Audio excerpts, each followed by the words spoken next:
السلام عليكم ورحمة الله وبركاته. أهلا بكم.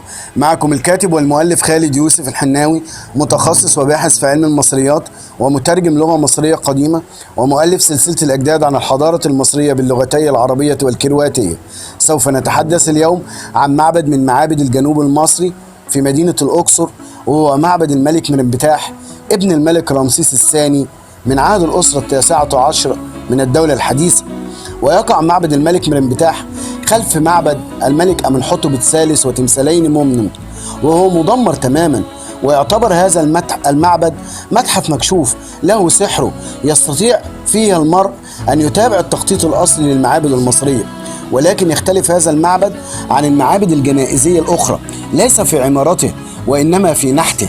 ولكن الملك منبتاح قام باستحياء بأخذ قطع من معبد الملك أمنحتب الثالث المجاور ونقش اسمه عليه.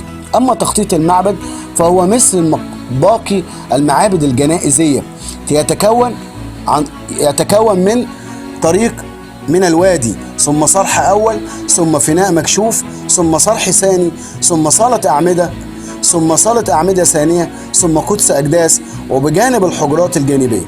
أما الصرح الأول إلا يتبقى منه إلا طبق بسيط جدا، ونقش وجهه على الصرح من الخارج بمناظر تخص الملك منبتاح مع الإله أمون رع الإله الرئيسي في طيبة. أما الفناء الأول فكان يوجد على يمين وشمال الداخل صف من الأعمدة على شكل نبات البردي، وكان يوجد تماثيل للملك منبتاح في هذا الفناء من الجانب الشمالي.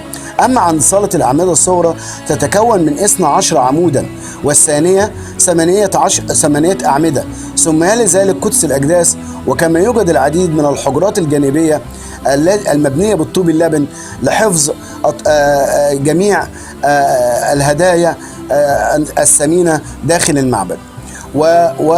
وترجع أهمية المعبد إلى اللوحة الشهيرة الذي اكتشف بداخله في عام 1896 ميلاديا على يد عالم المصريات الإنجليزي بيتري، وتعد الأولى من نوعها في التاريخ المصري القديم، حيث كانت المرة الأولى التي ذكر فيها كلمة إسرائيل لفظا.